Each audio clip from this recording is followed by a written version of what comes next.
Ayúdanos a caminar en tu luz.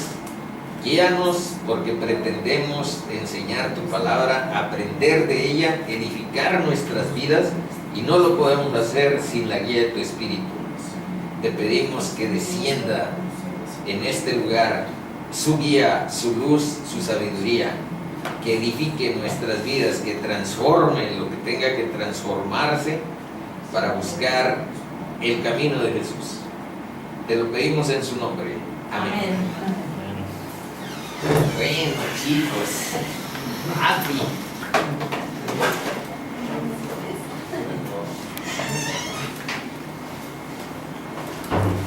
¿Sí están cómodos, verdad? ¿Están cómodos?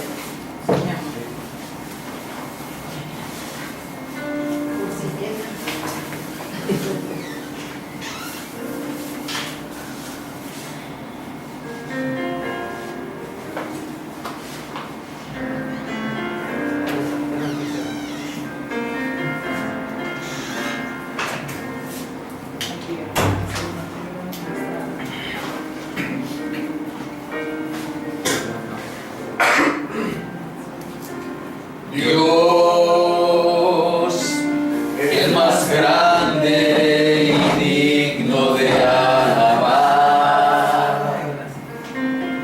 yo vengo a tu presencia a adorar. Yo doblo mis rodillas ante ti.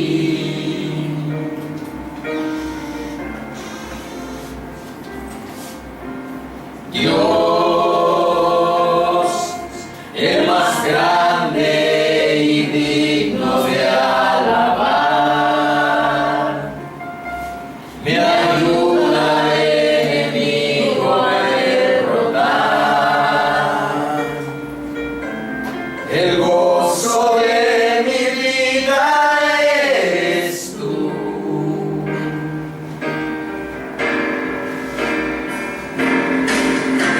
Señor, yo quiero levantar mi voz.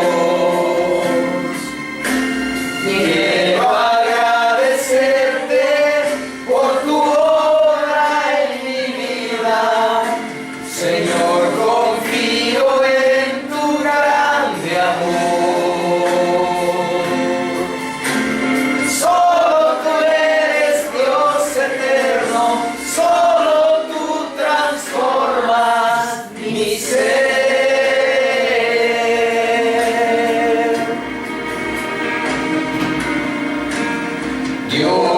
Dios, el más grande y digno de alabar, yo vengo a tu presencia a adorar. Yo doblo mis rodillas ante ti.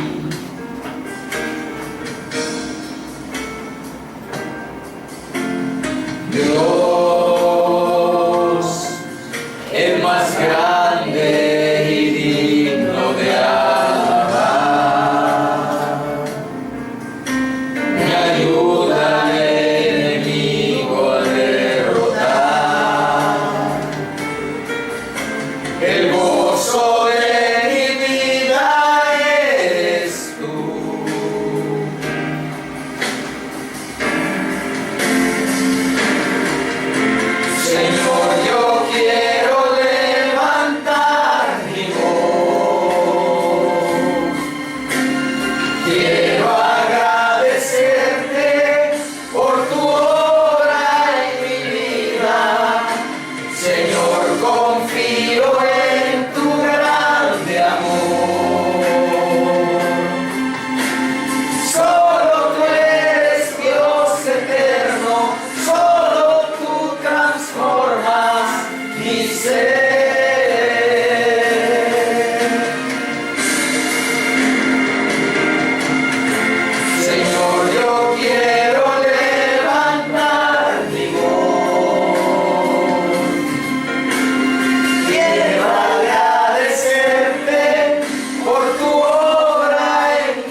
mucho cariño a esta sesión número 25 de Calvary en casa.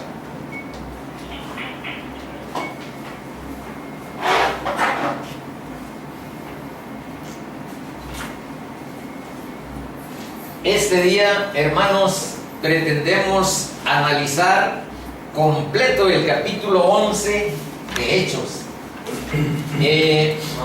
Una parte, como vamos a ver, ya la hemos analizado porque aparecen los mismos datos que en el capítulo 10.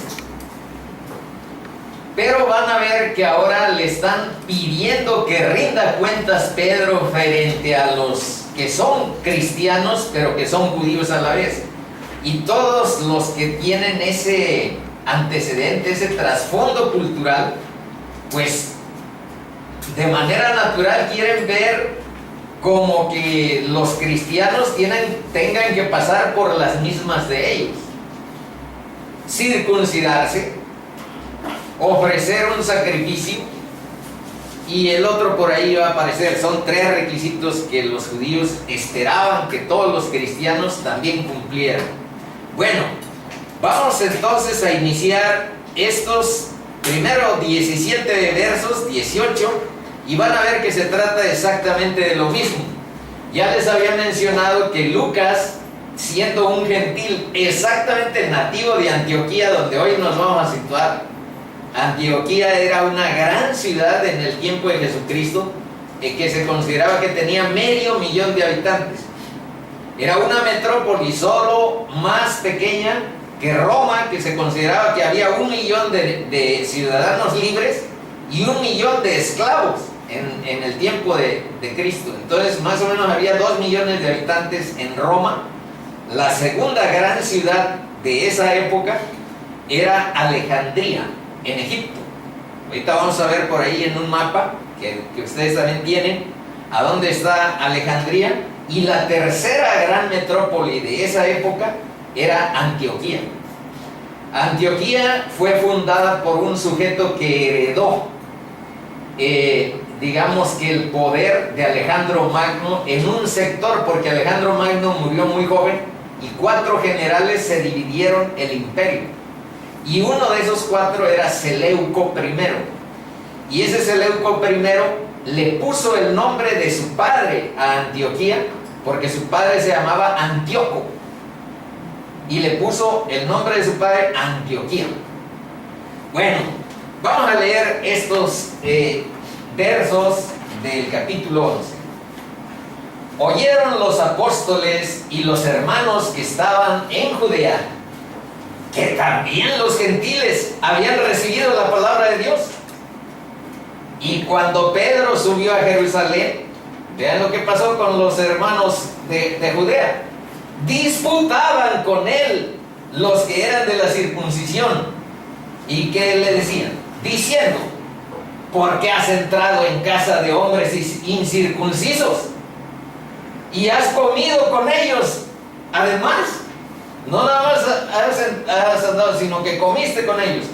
Hay que aclarar que para la cultura judía, comer es un acto de comunión con los demás. O sea que eran tus amigos. Ándale. Y yo creo que eso prevalece todavía. Cuando comemos hay que buscar tener comunión con las personas que están. Entonces es un acercamiento especial el que la comida, como una bendición de Dios, nos posibilita a los humanos. Buscar fortalecer los vínculos de una familia a partir del cotidiano y simple acto de comer.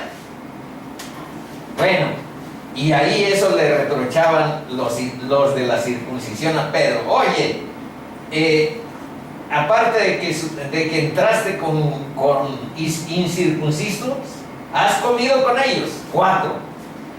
Entonces comenzó Pedro a contarles por orden lo sucedido, diciendo, y esto ya lo conocemos, pero vamos a leerlo otra vez.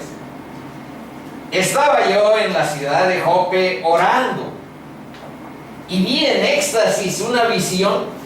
algo semejante a un gran lienzo que descendía, obviamente del cielo descendía, que por las 4 puntas era bajado del cielo, pues ahí dice, y venía hasta mí. Cuando fijé en él los ojos, consideré y vi cuadrúpedos terrestres y fieras y reptiles y aves del cielo. Y oí una voz que me decía: levántate, Pedro, mata y come. Y dije: Señor, no, porque ninguna cosa común o inmunda entró jamás en mi boca. Entonces la voz me respondió del cielo por segunda vez: lo que Dios limpió, no lo llames tú común. Y esto se hizo 3 veces, y volvió todo a ser llevado arriba al cielo.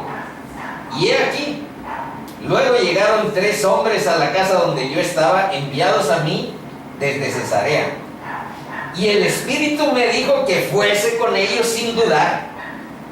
Fueron también conmigo estos 6 hermanos, y entramos en casa de un varón. Vamos a ver que esos 6 hermanos que lo acompañaron de ese versículo 12, digamos que eran claves en el testimonio de Pedro. 13. Quien nos contó cómo había visto en su casa un ángel que se puso en pie y le dijo: envía hombres a Jope y haz venir a Simón, el que tiene por sobrenombre Pedro. Él te hablará. Aquí sí se dice lo que en el capítulo 10 no. Fíjense lo que se dice en el 14. Él, Pedro, te hablará palabras por las cuales serás salvo tú y toda tu casa. ¿No eres salvo?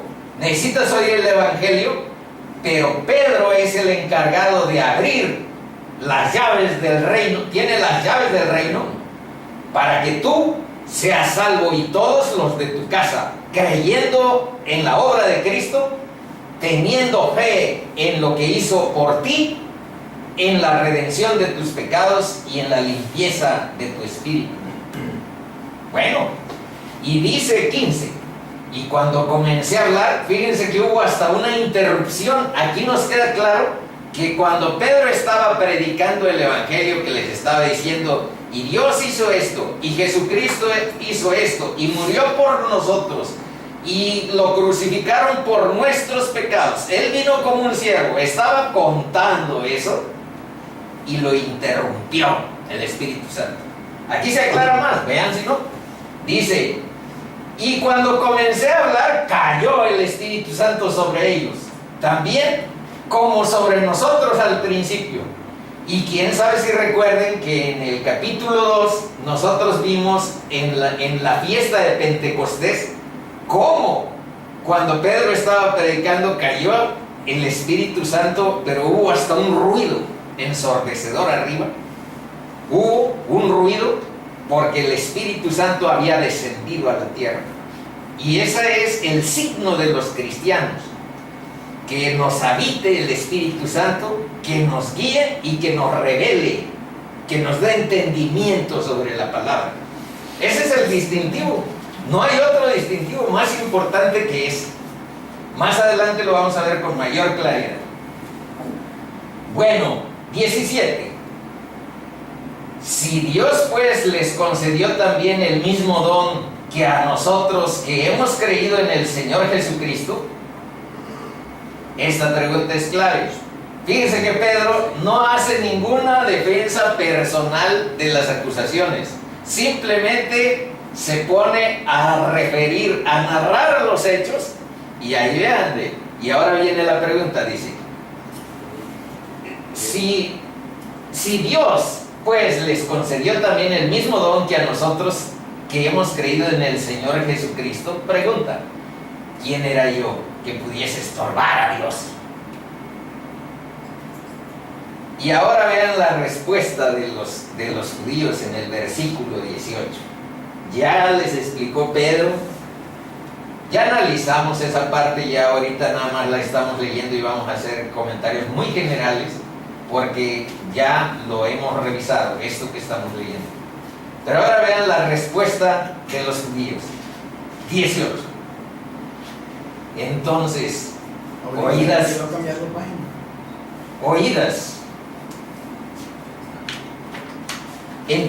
oídas estas cosas, callaron y glorificaron a Dios diciendo, de manera que también a los gentiles ha dado Dios arrepentimiento para vida. Fíjense en esa parte que está con signos de admiración, porque eso es lo que Dios nos da, arrepentimiento para vida. Arrepentimiento no quiere decir remordimiento. Arrepentimiento quiere decir una disposición del corazón a seguir un camino diferente al que hemos seguido hasta ahora. Eso es. Comentarios generales. 1. El reclamo que le hicieron los judíos es que Pedro debería ser un judío fiel, pero se relaciona con gentiles y aún come con ellos. 2. Pedro no les resiste, se limita a describir hechos.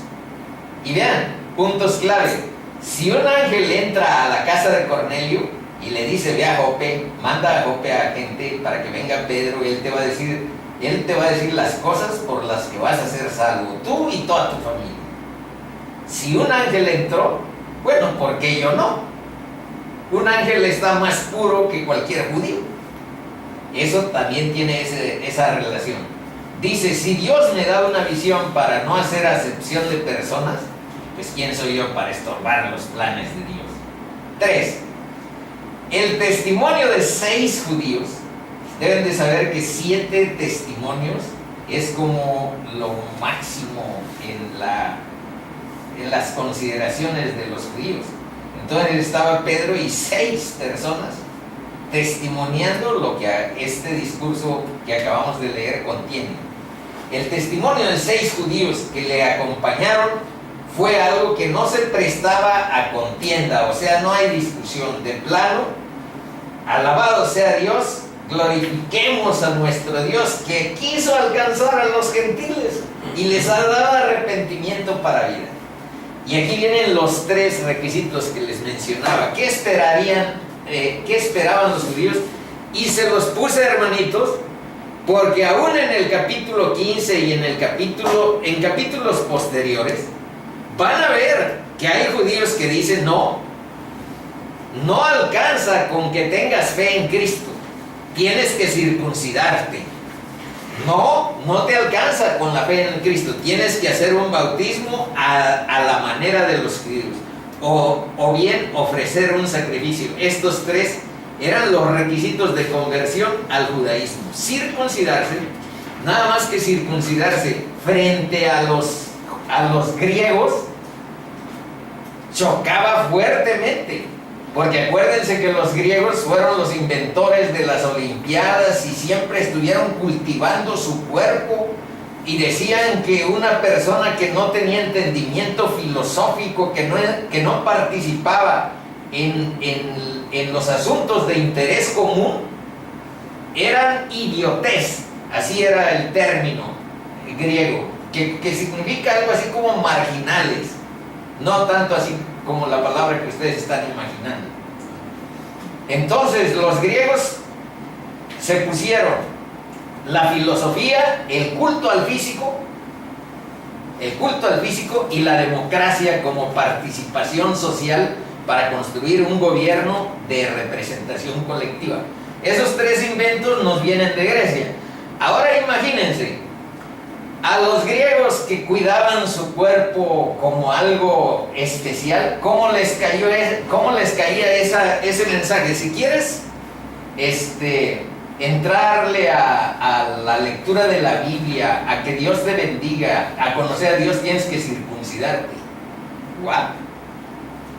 Entonces ahí es donde había muchas restricciones, pero igual en nuestra época podría haberlas aún más.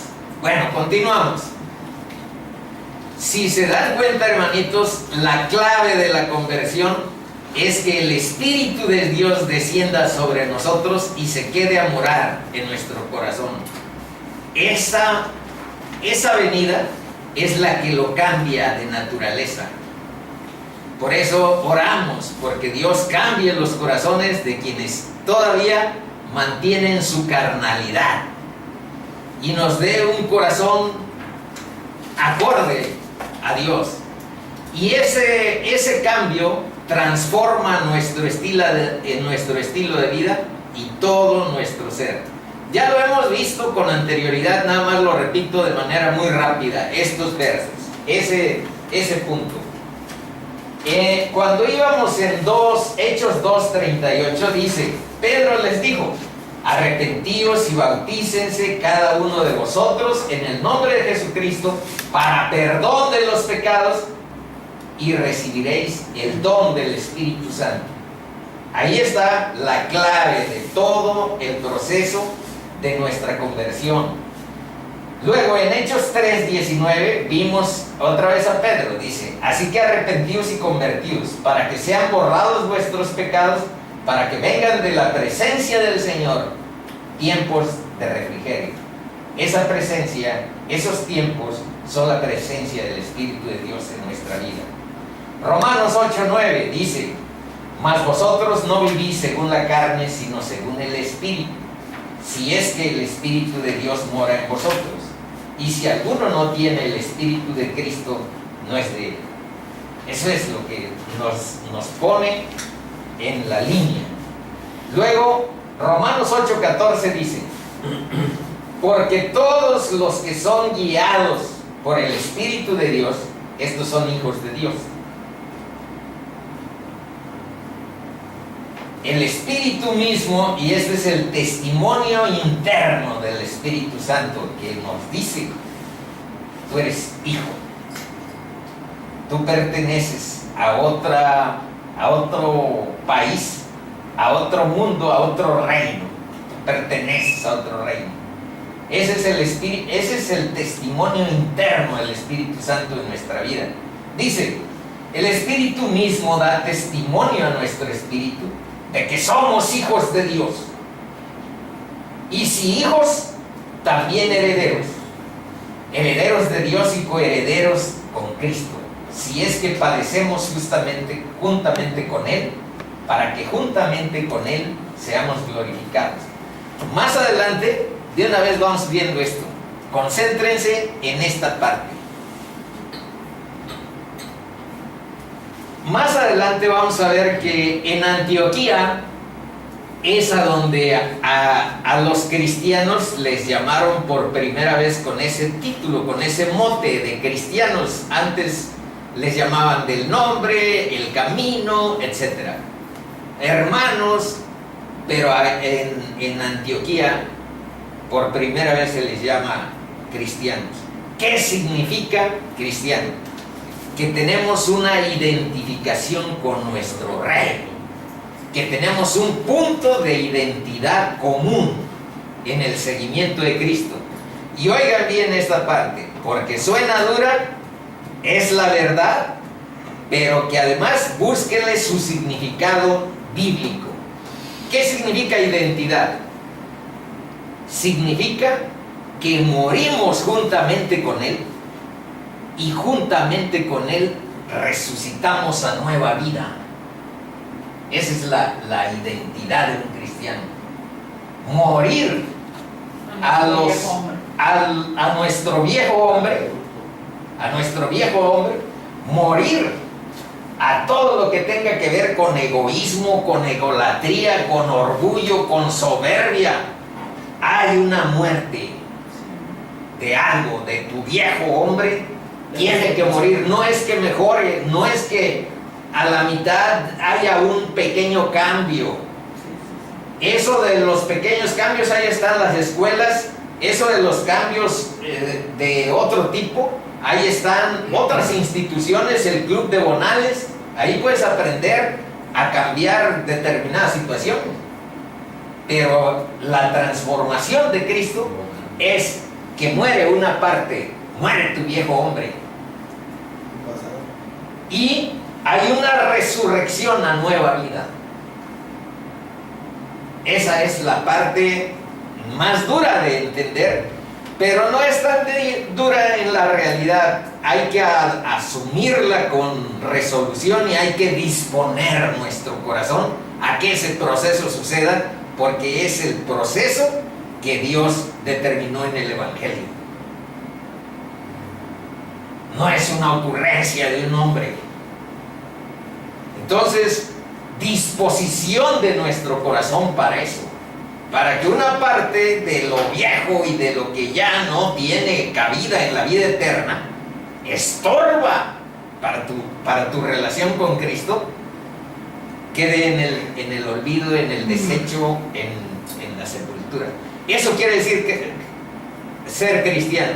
Padecemos juntamente con Él, para que juntamente con Él seamos glorificados. Bueno, y aquí está, lo que es nacido de la carne, carne es, y lo que es nacido del Espíritu, Espíritu es.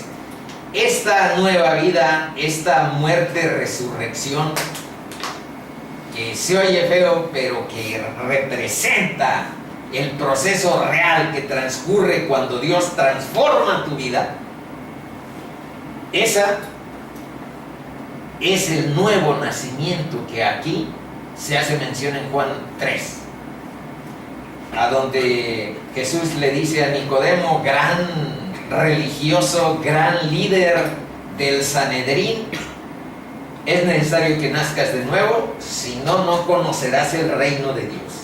Ese es el nuevo nacimiento, ese cambio de vida a nueva vida. Conclusión de estos primeros 18 versos. Fíjense bien en esto. La prueba del Evangelio siempre se da con hechos. No queda en una oración íntima, no queda en algo abstracto, no queda en un pendiente para cuando te mueras y ahí veremos si eres salvo o no eres salvo. El Evangelio, la prueba del Evangelio se da con hechos concretos en tu vida. Hechos concretos, constatables, que otros pueden ver también. Y delante de Dios se pueden expresar para que no estés en la tentación de mentir o autoengañarte. Delante de Dios hay esos hechos. La demostración del Evangelio, chicos y chicos, es que funciona, que cambia a las personas radicalmente, que hace buenos a los malos, morales a los inmorales, y algo muy importante, y comunica el Espíritu de Dios. Todo esto es lo que vimos, el testimonio. Dice, el Espíritu mismo da testimonio a nuestro espíritu de que somos hijos de Dios. La revelación que Dios te da de su palabra, de que es su palabra y es tu guía de vida, ese es el fruto del Evangelio, lo que se da como prueba en tu vida de que el Evangelio no es abstracto, no es algo lejano, no es algo difícil. Difícil es tu corazón y su dureza. Dispón tu corazón a recibir y a creer la obra de la cruz, y verás que el Evangelio se puede constatar y probar como algo que en la realidad se da. Bueno, vamos a entrar ahora a la segunda parte de este capítulo, del 19 al 21, y nos vamos a regresar para ver los lugares claves a donde sucede esta historia. Ahora bien, eso ya ahí se refirió a Pedro, se refirió a los judíos que le estaban pidiendo cuentas. ¿Por qué fuiste con Cornelio hasta su casa, a Cesarea, y además comiste? Ahora bien, dice, los que habían sido esparcidos a causa de la persecución que hubo con motivo de Esteban, capítulo 6, fue la muerte de Esteban, y en ese capítulo termina que hubo una gran persecución. Entonces esa persecución, entre otras, estaba encabezada por Saulo de Tarso. Ahora vean qué sucedió con esos que se dispersaron. Los que habían sido esparcidos a causa de la persecución que hubo con motivo de Esteban, pasaron hasta Fenicia, Chipre y Antioquía, no hablando a nadie la palabra, sino solo a los judíos. ¿A dónde están esas ciudades? Chipre es una isla, es la tercera. Esta es Sicilia. ¿A dónde está? Esta es Sicilia, este es Creta, este es Chipre, este es de las islas más grandes del Mediterráneo. Bueno, y Cirene, acuérdense que de aquí es Simón Cireneo, de Cirene, y ya ha habido otras ocasiones en que ha habido personajes que actúan y que son originarios de este lugar. Aquí es África. Aquí está Alejandría, una de las grandes ciudades que les mencionaba. Aquí está Roma, esta es la bota de Italia. Y a donde vamos a estar focalizados es en Antioquía. ¿Qué deben de saber? Está a 480 kilómetros de Jerusalén. Fenicia es esta pequeña franja que actualmente es el país del Líbano. Ahí están unas ciudades tradicionales, milenarias, Tiro y Sidón, en Fenicia. Estos son los lugares que menciona. Vean, Fenicia, Chipre y Antioquía. Pero no hablaban a nadie la palabra, sino solo a los judíos. Pues no, y aquí dice, al predicar solo a los judíos, pues seguían solamente el ejemplo de los apóstoles, hasta que Pedro abrió la puerta a los gentiles. Pero ahora vean lo que sucede en el capítulo 20 y por qué Lucas le da tanta importancia a este momento. Pues fácil, porque Lucas era de Antioquía, era sirio, se había criado en la cultura griega.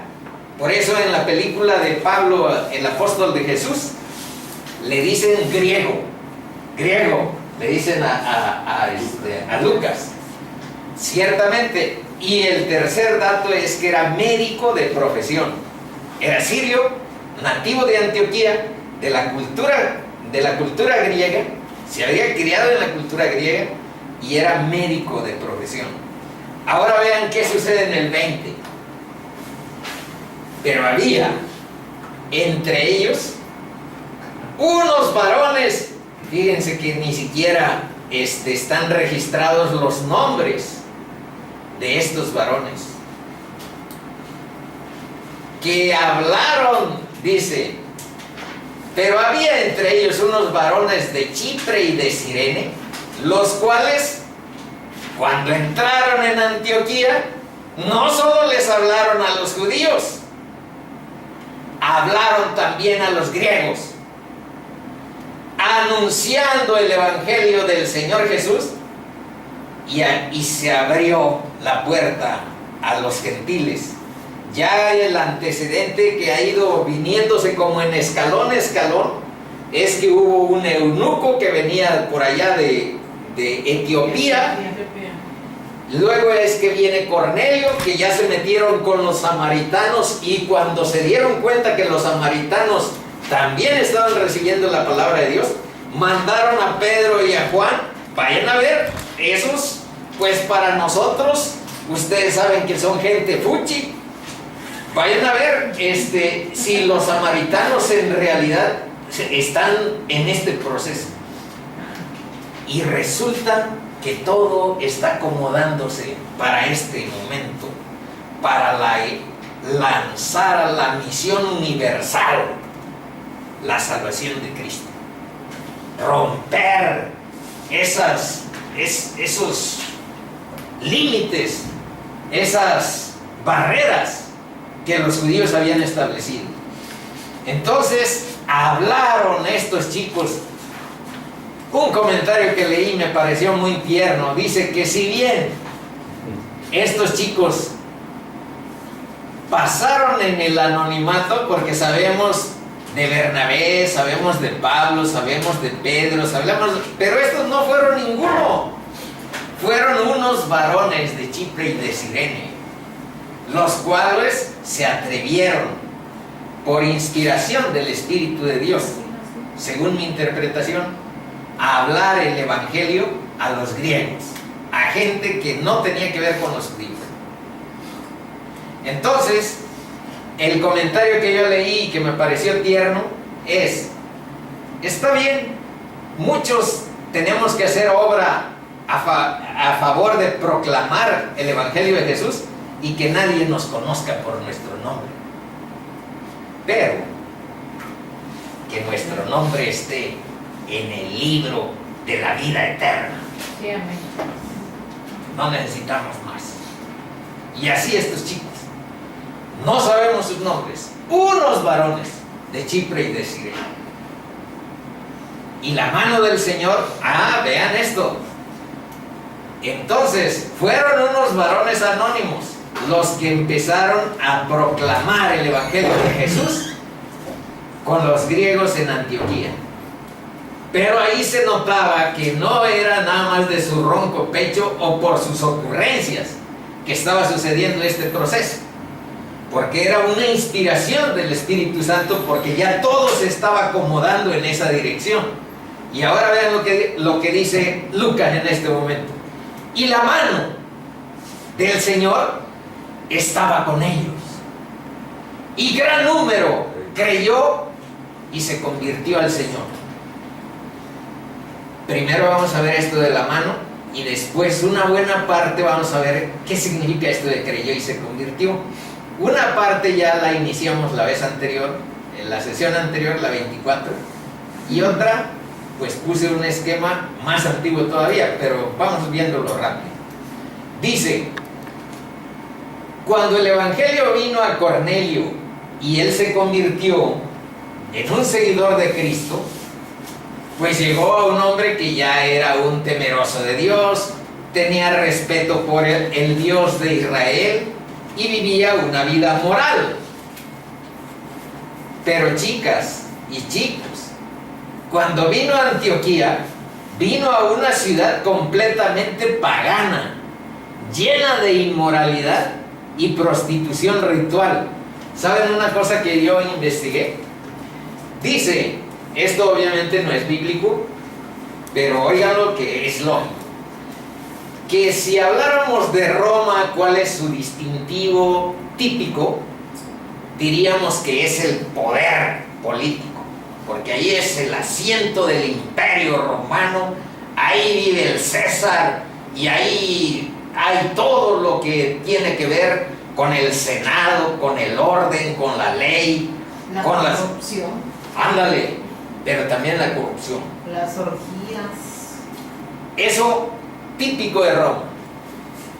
Ahora, la otra ciudad que les mencioné era Alejandría. Bueno, pero también Atenas. Atenas siempre fue una ciudad. Atenas, digamos, lo típico de Atenas era lo filosófico, la filosofía, el deporte, porque ahí estaban los Juegos Olímpicos. Los amantes del saber. Ándale. Y amantes del saber también está en Alejandría. Alejandría tenía una universidad junto con la de Tarso que eran las más afamadas de este mundo. Alejandría y Tarso eran como focos, como polos culturales, académicos. Síguenos. Alejandría ya está más o menos en declive, pero hay otras por ahí que permanecen. La Sorbona de París, por allá está. Esa está ¿No? todavía más arriba. más arriba, acá, lo que era la Galia, que ahora es Francia. Bueno, entonces, ¿y saben cuál es el distintivo? Aquí el poder, aquí la filosofía, aquí la academia, ¿saben cuál es el distintivo de Antioquía? El reventón, la ciudad Acapulco. de la inmoralidad, parecida a Acapulco, exactamente parecida a Acapulco. Nosotros que hemos salido en ocasiones, con cierto, lamentamos un poco escuchar que relacionen a nuestra ciudad con un turismo de reventón. Vámonos a la juerga, vámonos al relajo. Acapulquito. No. Y bueno, pero de todas maneras aquí estamos viendo que Antioquía, eso era, hermanos, una ciudad de inmoralidad. ¿Y en qué consistía eso que dice de prostitución ritual? Había un templo, nada más que eso también se daba en Éfeso. Éfeso está por aquí. Bueno, aquí está. Aquí está Éfeso. Había un templo a donde había más o menos 1000 sacerdotisas. Y esas 1000 sacerdotisas eran prostitutas. Entonces, había ritos que estaban relacionados con las orgías sexuales. Y eso, según, los acercaba a Dios,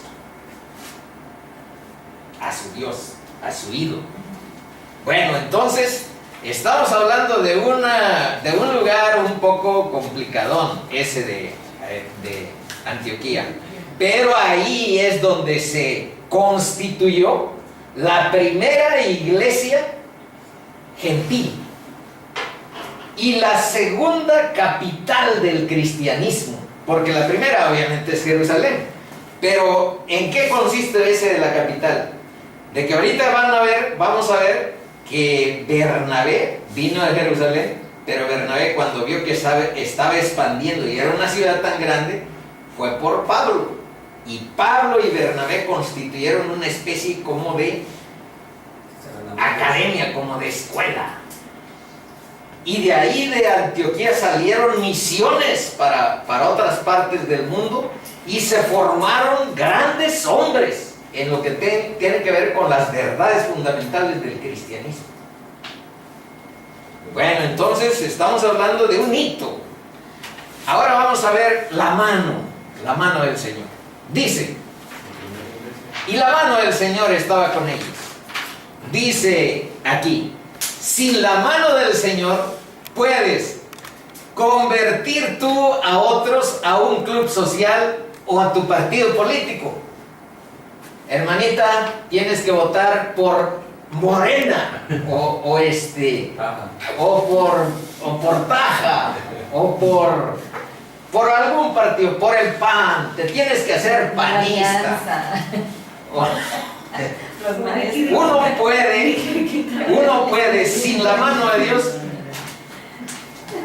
convertir a alguien al PAN.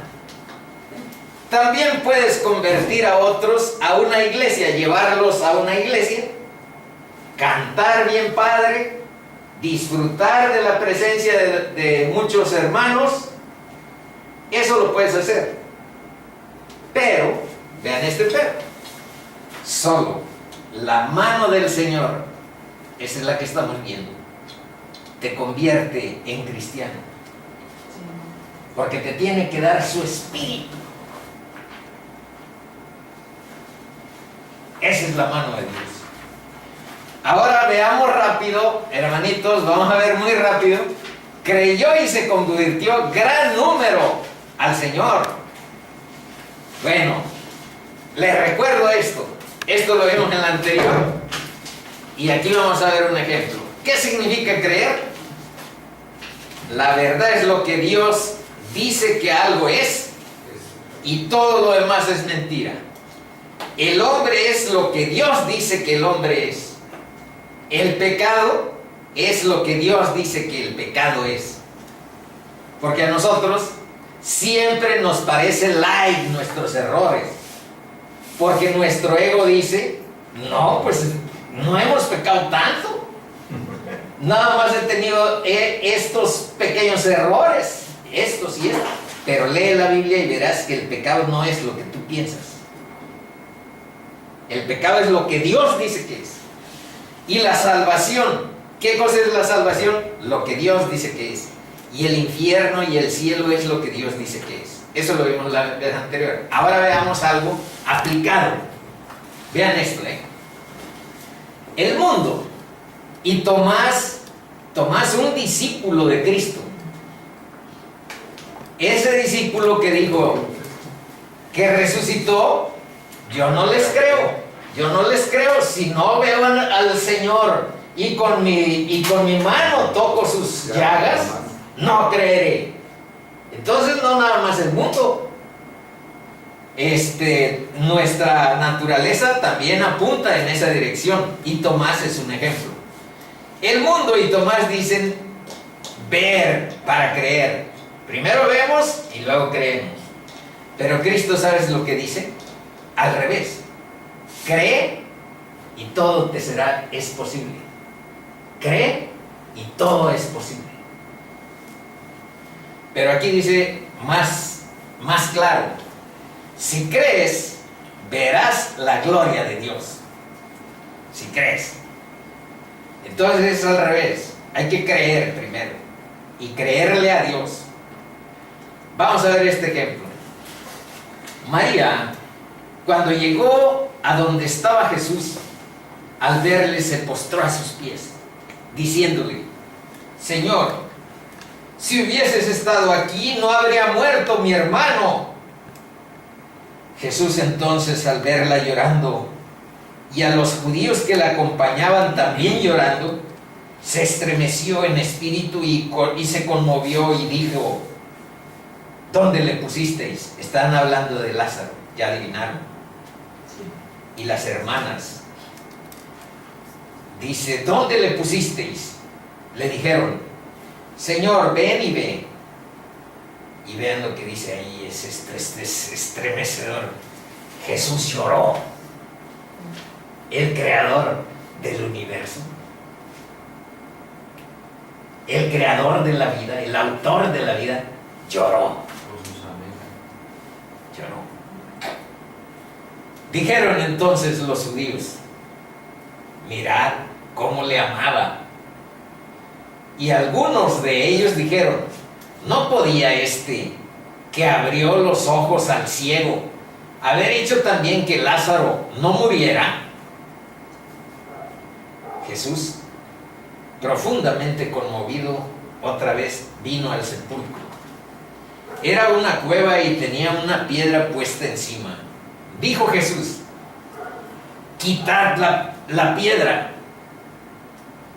Marta, la hermana del que había muerto, le dijo: Señor, hiere ya, porque es de 4 días. Jesús le dijo: no te he dicho que si crees, aquí está la cita, no te he dicho que si crees, verás la gloria de Dios. Y fue cuando sucedió aquello de Lázaro: levántate y sal. Ahora, ¿cuál es nuestra conclusión? Hermanitos, no podemos ver a Dios, pero sí podemos ver su gloria. ¿Cómo la podemos ver? Ver el poder de Dios en nuestras vidas. Esa es la gloria de Dios. Verlo en nuestra vida con poder. Y también la palabra de Dios encarnar en nuestra vida. Van a ver cuando suceda completo ese proceso, porque en ustedes yo he visto signos de la actuación del Espíritu de Dios en sus vidas, y están aún tristes de que Dios los transforme y las convierte en unas personas diferentes. Y entonces sabrán qué significa eso de que el Evangelio cobra vida en tu vida. Yo, pues, disculpen que me ponga de ejemplo con tanta frecuencia, pero a mí nadie me enseñó el Evangelio. O tal vez me lo enseñó mi madre. Yo lo único que sabía era que si en alguna emergencia determinada tenía que acudir a Dios, tenía que confesar mis pecados, tenía que pedirle perdón. Eso lo sabía, no sé de dónde. Pero después que ves la palabra y encuentras que el Evangelio dice arrepentimiento, pues no es otra cosa. No es otra cosa el arrepentimiento, que vayas y digas tus pecados a Dios y decirle: Señor, ten misericordia de nosotros, ten misericordia de mí, por favor, cámbiame, ya me chocó esta vida pecaminosa, transforma mi ser. Solo tú puedes, Señor. Ten misericordia de mí. El Evangelio es eso. Pedirle a Dios su misericordia. Pedirle que transforme nuestra vida. Y entonces te das cuenta en esto. La palabra de Dios se encarna. Está viva en tu propia vida. Y esa es la gloria de Dios. Podemos ver su gloria en nuestra vida. Las promesas de Dios llenan de esperanza y fe tu corazón. Sabes que tienes la promesa de la vida eterna no porque hayas sido bueno o porque la merezcas, sino porque tu Salvador hizo los méritos en la cruz. De ti no viene nada bueno de ti. No tienes por merecimiento la bendición de tu Padre.